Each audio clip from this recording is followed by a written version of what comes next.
बाब अल मंदेब को बंद कर दिया जाएगा। रेड सी के अंदर इस वक्त में बड़ी खबर निकल करके सामने आ रही है। हूती विद्रोहियों की तरफ से साफ कह दिया गया है कि बाब अल मंदेब को बंद कर दिया जाएगा। और दूसरी तरफ डोनाल्ड ट्रंप कुछ इस तरह से बौखला गए हैं कि केवल 1 घंटे के अंदर 60 मिनट में 37 से ज्यादा पोस्ट कर दिए हैं। ट्रुथ सोशल पर डोनाल्ड ट्रंप लिखते हैं और 60 मिनट में 37 पोस्ट कर दिए हैं उन्होंने।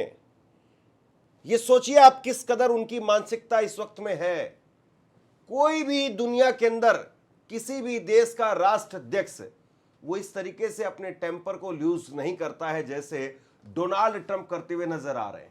1 मिनट के अंदर, माफ कीजिए 1 घंटे के अंदर, 1 घंटे के अंदर 37 पोस्ट कर दिए हैं।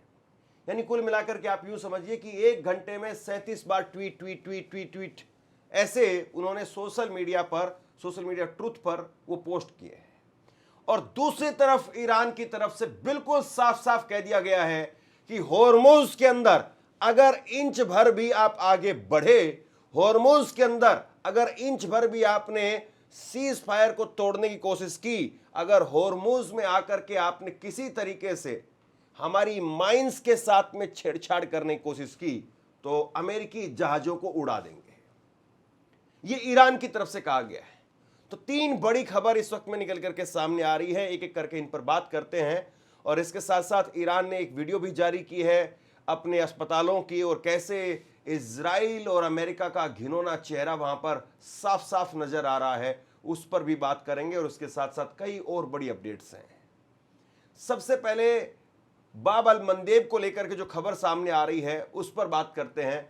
बाब अल मंदेब में हूती विद्रोहियों ने रेड सी में, लाल सागर में कह दिया है कि अगर आप स्ट्रेट ऑफ होर्मुज को ब्लॉकेड करके बंद करने की कोशिश करेंगे ईरान के लिए, तो हम यहां पर बाब अल मंदेब को बंद कर देंगे। यह जो है वो ईरान की तरफ से एक मैसेज साफ तौर पर हूती विद्रोहियों को चला गया कि इधर ये दिक्कत कर रहे हैं, तुम करो। और उधर से हिजबुल्लाह को लेकर के भी एक बड़ी अपडेट आपको बताने वाला हूं। हूती विद्रोही बोले कि हमले हुए तो जवाब देंगे, रेड सी वो निशाने पर है। यमन के हूती विद्रोहियों ने साफ कहा है कि अगर उन पर हमला हुआ तो वो जवाब देंगे, और इसके लिए वो पूरी तरह से तैयार हैं। हूती सरकार के रक्षा मंत्री ने कहा कि उनकी सेना हाई अलर्ट पर है और किसी भी आक्रमण कार्रवाई का सामना करने के लिए तैयार है। उन्होंने चेतावनी दी है कि वो रेड सी में समुद्री ट्रैफिक और संवेदनशील ठिकानों को भी निशाना बना सकते हैं, जिससे इस अहम समुद्री मार्ग पर तनाव और बढ़ सकता है। यानी साफ साफ जो है वो कह दिया गया है कि अगर आप हमला करने की हमारे ऊपर जुर्रत करेंगे, दुस्साहस करेंगे, तो ना केवल इसको बंद कर देंगे बाब अल मंदेब को, बल्कि उसके साथ साथ हम ताबड़तोड़ हमले भी करेंगे। और सबसे बड़ी बात यह है कि सऊदी अरब जिसने अपना रास्ता बनाने की कोशिश की थी, एक ऑप्शनल रास्ता, और इसके जरिए अपने तेल को बाहर पहुंचा रहा था, बाब अल मंदेब अगर बंद हुआ तो सऊदी अरब की एक तरीके से आप यूं कहिए कि गर्दन पर पैर रखा जाएगा। ये भी आप मान करके चलिए। अब डोनाल्ड ट्रंप को लेकर के जरा ये वीडियो आप देखिए। ये वीडियो आपको दिखाई दे रही है और पिछले 1 घंटे से कम के समय में 37 पोस्ट इसमें दिखाई दे रहे हैं। डोनाल्ड ट्रंप ने अपने सोशल मीडिया ट्रुथ सोशल पर 1 घंटे से कम में भी 37 पोस्ट किए हैं, और कम समय में इतनी तेजी से की गई पोस्टिंग के कारण उनकी ऑनलाइन एक्टिविटी चर्चा में आ गई है। हालांकि इतनी तेज पोस्टिंग के पीछे क्या वजह है, इस बारे में कोई आधिकारिक जानकारी सामने नहीं आई है। इस बीच में ईरान की न्यूज एजेंसी इरना ने इस पर तंज कसते हुए सोशल मीडिया पर सवाल उठाया है कि क्या ट्रंप को सोशल मीडिया की लत है। दुनिया भर में इस बात को कहा जा रहा है कि डोनाल्ड ट्रंप एक सनकी, एक पागल, एक मूर्ख राष्ट्रपति है, और वो हर रोज कुछ न कुछ सुर्खियां उनको चाहिए, उनको आदत है ब्रेकिंग में रहने की। वो ब्रेकिंग न्यूज में रहना, सुर्खियों में रहना पसंद करते हैं। और कल भी मैंने आपको एक बड़ी खबर बताई थी, ब्राजील के राष्ट्रपति लूला, उनकी तरफ से कहा गया कि हमें एक ऐसा राष्ट्रपति नहीं चाहिए, पूरी दुनिया एक ऐसा राष्ट्रपति नहीं चाहती है जो सुबह उठते ही धमकी देता है, जो रात को फिर धमकी देता है। ऐसा राष्ट्रपति पूरी दुनिया को नहीं चाहिए। यानी ऐसा टॉक्सिक आदमी, ऐसा नफरती आदमी, या ऐसा सनकी आदमी, या ऐसा इस तरीके की नफरत वाला आदमी जो दूसरों को सजा दे, दूसरों को डराए धमकाए और इसी तरीके से अपना वर्चस्व कायम रखे, ऐसा आदमी दुनिया वो नहीं चाहती है। ऐसे आदमी के साथ में हम नहीं जी सकते हैं। ये ब्राजील के राष्ट्रपति कल लूला ने भी इस बात को कहा था, और आज ईरान भी इस बात पर सवाल उठा रहा है कि क्या ये एडिक्ट हो गए हैं, शिकार हो गए हैं, लत लग गई है इनको, और ये लत की वजह से कुछ न कुछ अनाप शनाप इनको उठापटक करनी है। दोस्तों, अगर कोई आदमी, अगर किसी को लत लग जाती है, जाहिर सी बात है अगर कोई सामान्य परिवार में भी हो तो परिवार का नुकसान करता है। अगर किसी को कोई लत लग जाए पीने की, खाने की या किसी और चीज़ की, टीवी की भी अगर लत लग जाए तो वो सारा दिन पड़े फिल्म देखता रहेगा या कुछ और करता रहेगा, नुकसान करेगा, कमाएगा नहीं। लेकिन अगर किसी राष्ट्रपति को अगर लत लग जाती है तो पूरा देश तबाह हो जाता है। अगर किसी सिंगल आदमी को किसी चीज़ की लत लगती है, पैसे की, पावर की, प्यार की, किसी भी चीज़ की, तो एक परिवार या दो परिवार तबाह होते हैं। लेकिन अगर राष्ट्रपति को लत लग जाए तो फिर पूरे देश को तबाह कर देता है। और अगर अमेरिकी राष्ट्रपति को लत लगती है तो अमेरिकी राष्ट्रपति पूरी दुनिया को एक तरीके से आप यूं कहिए कि तबाही की तरफ धकेल देते हैं। तो ये जो है वो इस वक्त में खबर सामने आ रही है, मैं आपको बता रहा हूं। और एक बड़ी खबर जो है वो ये भी निकल करके सामने आ रही है कि ईरान ने चीनी जहाज को वापस लौटा दिया है। ये बड़ी हैरान करने वाली खबर है।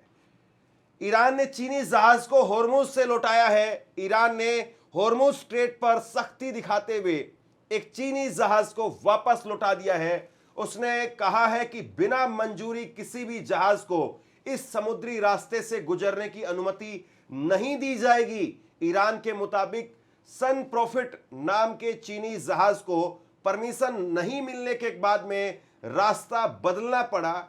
ईरान ने साफ किया है कि वह किसी भी देश के जहाज को ब्लैंकेट अप्रूवल नहीं देता है, हर जहाज को अलग से मंजूरी लेनी होती है। देखिए, कल एक खबर निकल करके सामने आई और उस खबर को लेकर के भारत में बड़ी जो है बातें कही गई। और वो खबर दरअसल ये थी कि कैसे ईरान ने भारत के जहाज के ऊपर फायरिंग कर दी, और हो सकता है कि इसका स्पष्टीकरण ईरान के राजदूत की तरफ से दिया गया होगा। लेकिन आप ये देखिए कि ईरान वो चीन के जहाज को वापस लौटा रहा है। वो चीन जिसके ऊपर ईरान काफी हद तक इस वक्त में युद्ध के दौरान डिपेंडेंट है, वो चीन जो लगातार उसको मदद पहुंचा रहा है, या वो चीन जो लगातार उसको सैटेलाइट के जरिए, हथियारों के जरिए मदद पहुंचा रहा है, उस चीन के जहाज को उन्होंने लौटा दिया। और किस लिए?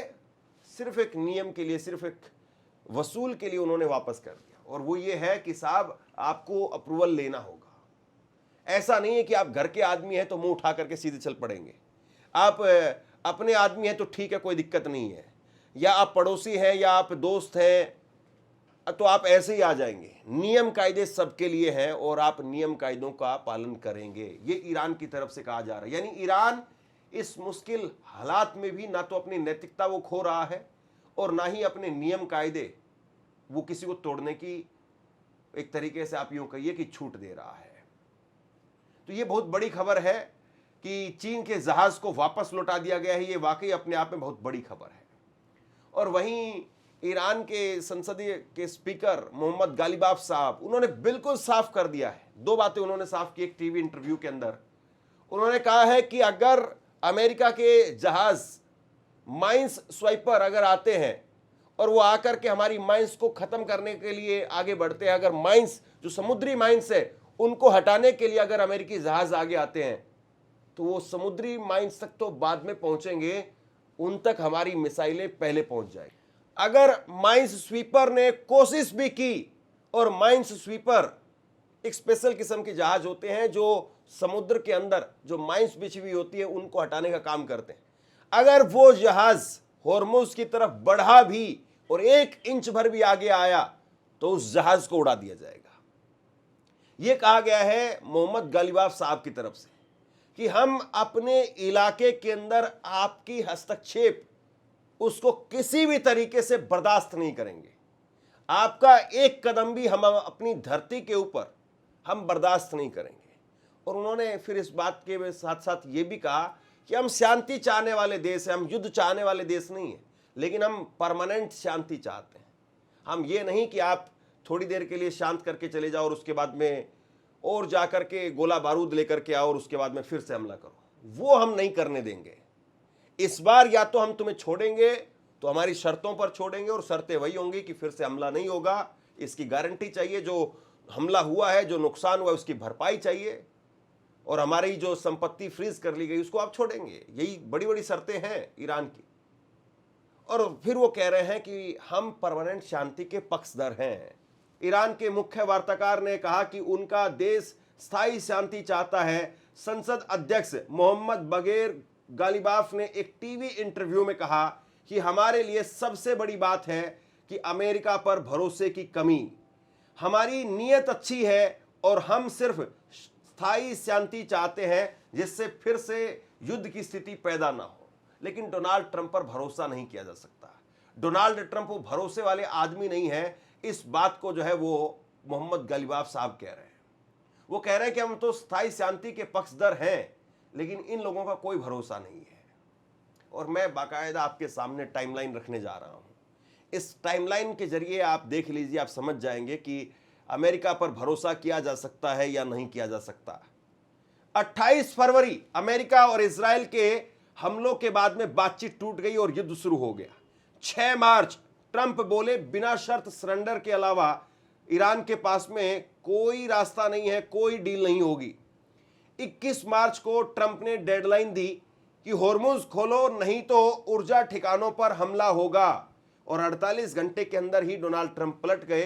ट्रंप ने अच्छी बातचीत का हवाला देकर डेडलाइन टाली और बाद में और इसको बढ़ाया। इसके बाद 7 अप्रैल को ट्रंप ने चेतावनी दी कि स्ट्रेट नहीं खुला तो पूरी सभ्यता खत्म कर दी जाएगी, यानी बड़ा युद्ध होगा। 8 अप्रैल को पाकिस्तान की मध्यस्थता में 2 हफ्ते का सीज फायर हुआ, यानी उसी रात को 2:30 बजे सीज फायर हुआ। और इसके बाद 11 अप्रैल को पाकिस्तान में यूएस ईरान की बैठक हुई। 21 घंटे की बातचीत के बाद में भी बड़े मुद्दों पर सहमति नहीं बनी। 12 अप्रैल को अमेरिका ने ईरानी बंदरगाहों पर नाकेबंदी शुरू कर दी। 17 अप्रैल को ईरान ने सीज फायर तक होर्मुज खोला। ट्रंप बोले कि नाकेबंदी जारी रहेगी। 18 अप्रैल को ईरान ने फिर से स्ट्रेट को बंद कर दिया। ट्रंप बोले कि ब्लैकमेलिंग नहीं मानेंगे।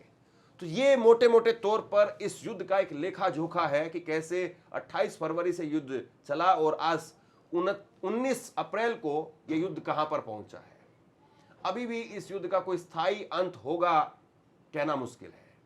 हिजबुल्लाह की तरफ से क्या कुछ कहा गया है? हिजबुल्लाह वो लेबनान के अंदर एक तरफा सीज फायर को नहीं मान रहा है। हिजबुल्लाह ने इजराइल के साथ एक तरफा सीज फायर को खारिज कर दिया है, और अल जजीरा के मुताबिक संगठन के प्रमुख नईम कासिम ने कहा है कि यह समझौता लेबनान के लिए अपमानजनक है और इसे स्वीकार नहीं किया जाएगा। उन्होंने कहा कि हिजबुल्लाह ऐसे हालात में वापस नहीं जाएगा जहां इजरायली हमले करता रहे और जवाब ना दिया जाए। कासिम ने यह भी कहा कि पिछली बार कूटनीति का इंतजार करने से कोई फायदा नहीं हुआ। हिजबुल्लाह भी बार बार इस बात को जोर दे करके कह रहा है कि भैया ये लोग विश्वास के लायक नहीं हैं, इन लोगों पर भरोसा किया नहीं जा सकता है, और किसी भी तरीके से इन लोगों पर भरोसा करना मतलब अपना ही नुकसान करवाना, अपनी ही जान को जोखिम में डालना। और इसीलिए हिजबुल्लाह ने कह दिया है साफ तौर पर कि भैया एक तरफा ये सीज फायर हम नहीं मानेंगे। तो यानी एक तरीके से आप यूं कहिए कि एक तरफ हूती है जो चेतावनी दे रहे हैं, हूती है जो साफ तौर पर कह रहे हैं कि भैया बर्दाश्त नहीं करेंगे और मारेंगे बहुत बुरी तरह से, हम बाबल मंदेब को रेड सी के अंदर बंद कर देंगे। और दूसरी तरफ आप देखिए कि हिजबुल्लाह है जो साफ तौर पर कह रहा है कि इजराइल भरोसे के लायक नहीं है। ईरान तो कह ही रहा है कि अमेरिका भरोसे के लायक नहीं है। तो ऐसे में स्थायी सीज फायर हो जाएगा क्या, ये बहुत बड़ा सवाल है।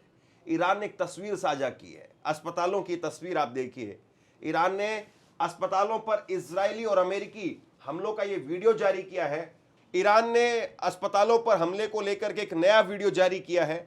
भारत में ईरान के दूतावास ने यह वीडियो शेयर करते हुए दावा किया है कि अमेरिकी और इजरायली हमलों में अस्पतालों को नुकसान पहुंचा है। फुटेज में अस्पताल के अंदर और आसपास के नुकसान को दिखाया गया है और इससे पहले भी ईरान इस तरह के हमलों के आरोप लगाता रहा है और कुछ वीडियोस सामने आ चुके हैं। ईरान बार बार इस बात को कहता है कि साहब इन लोगों ने हमारे अस्पतालों को नष्ट कर दिया। एक महात्मा गांधी जी के नाम पर एक तेहरान में एक बहुत बड़ा अस्पताल था, उस अस्पताल के ऊपर हमला हुआ और उस अस्पताल को भी जो है वो बहुत हद तक नुकसान पहुंचा।